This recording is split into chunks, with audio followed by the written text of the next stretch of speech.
Hi, everyone. Welcome back to another edition of Behind the Zmirot. Today, we're going to be talking a little bit about Mizmor LeDavid, Mizmor Chaf Gimel, Psalm 23, which we generally sing during Shalosh Shudas, Sudah Shlishit.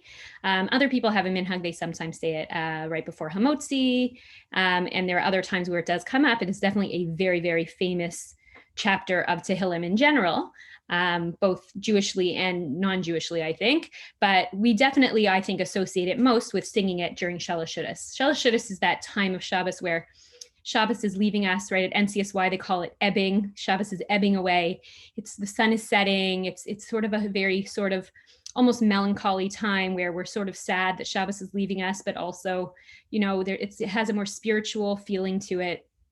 I find a lot of people, even if they don't sing Zmiros at other points in Shabbos, will often sing Shalosh Shudas songs. Or if they're in shul for Shalosh Shudas, they'll definitely be singing there. And there's something about Mizmor LeDavid that definitely sort of just screams Shalosh Shudas when you hear it. But it's interesting because if you read the actual text of the Mizmor, it's talking about someone who is basically just giving a real clear admission of their faith that Hashem will protect them in difficult times, that Hashem is by their side even when things are scary and difficult and tough. They have a real faith in Hashem. And the imagery that's used in this Mizmor is very much related to the image of a shepherd and the shepherd's sheep. And it's almost written from the perspective, certain verses are written from the perspective of the sheep themselves and how they relate to their shepherd. Obviously, Hashem being the shepherd and the Jewish people being the sheep. So I wanted to just talk a little bit about this and sort of share with you some thoughts about how is it that this Mizmor relates specifically to Shabbat in general and to Sudah Shlishit. So a few things I wanted to point out. The first thing is actually a really interesting thing that Rav Adin Steinsaltz points out, which is that this idea of this imagery of the shepherd and of a person, it kind of switches back and forth. In verses Aleph 1, Bet, and Daled 2 and 4, it's written about the sheep and the shepherd.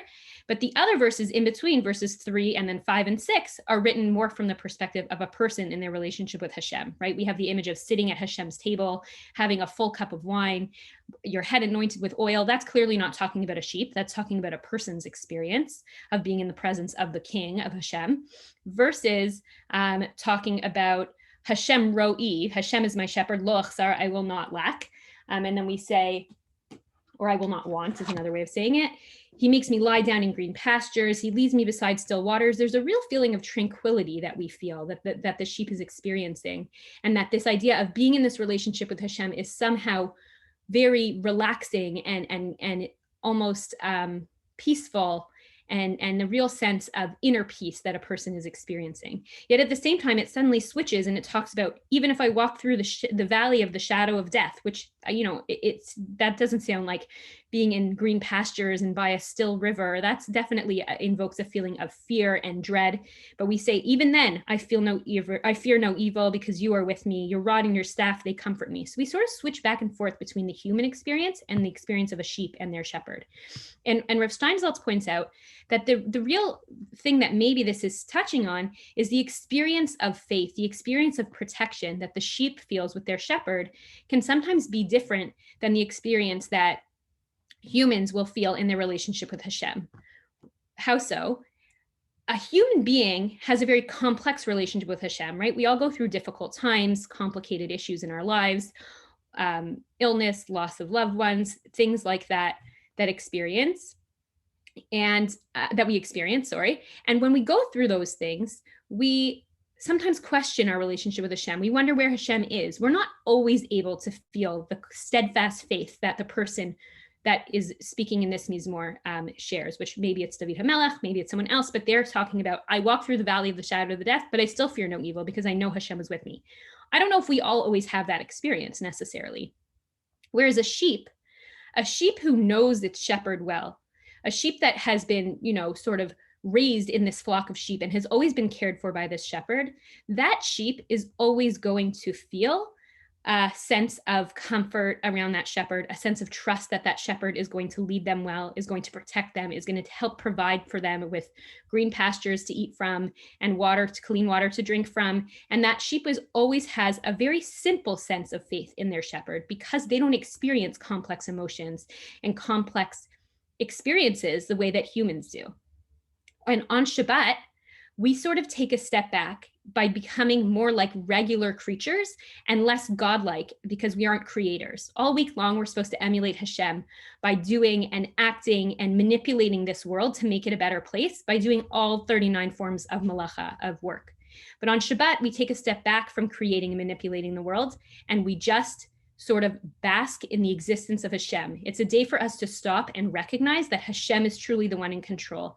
Hashem is truly the one who is making all of this happen. And we may have the illusion that we're making it happen, but it's only happening with Hashem's help.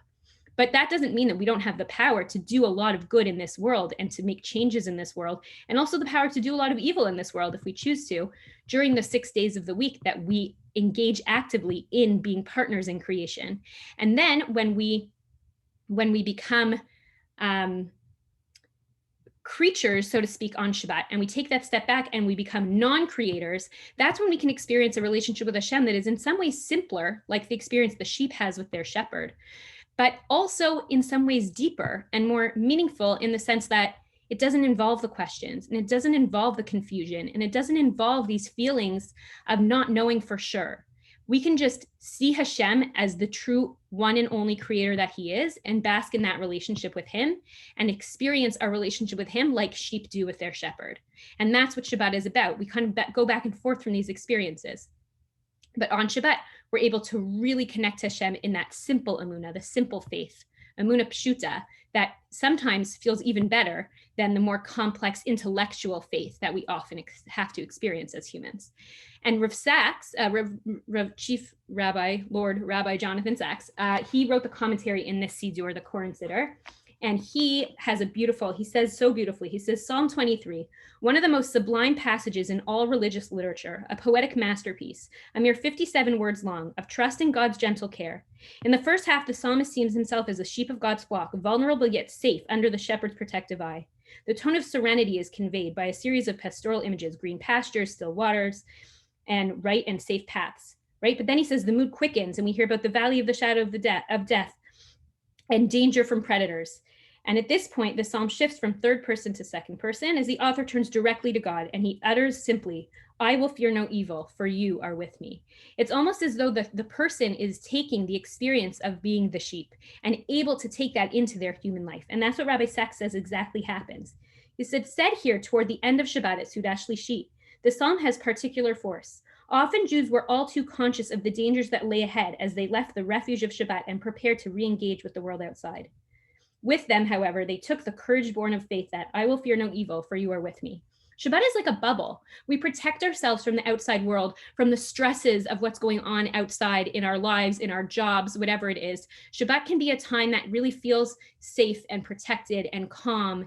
And, thank God nowadays, we don't necessarily live day to day with imminent danger in our lives, living here in America the way we live. But in other times, Jews really may have felt like on Shabbat, this sense of safety of just being in the community. Whereas if I was let's say a peddler, and I needed to go out into the world and travel to the next town after Shabbat was over, who knows what might happen to me on that journey? And that is fearful and scary. And that I don't know what will be is something that I kind of have coming out of Shabbat. And as Sudash Lishit is happening and Shabbat is leaving us, there's this sense of, back to the real world. We have to get back into real life and sort of face all of that scary, dangerous stuff. But then we can stop and say, today was Shabbat. Today I got to be a creature, not a creator. And I got to feel what it feels like to know that Hashem is with me, to know that Hashem is watching over me, just like a shepherd is watching over his sheep. And I can take that with me and go into the week and go into the real world and take that faith with me as I leave Shabbat. And I am able to say, Hashem is with me. I fear no evil, for you are with me, right? And that is ultimately the message of this Mizmor, and perhaps why we have the tradition to put it at the end of Shabbat, because that's when we are leaving Shabbat and entering the real world and having this sense of dread and fear of going back to real life. And this is an opportunity for us to sort of remind ourselves of the emunah that we can take with us, and the closeness and the simple relationship of faith that we can have on Shabbat. We can take it with us into our everyday lives.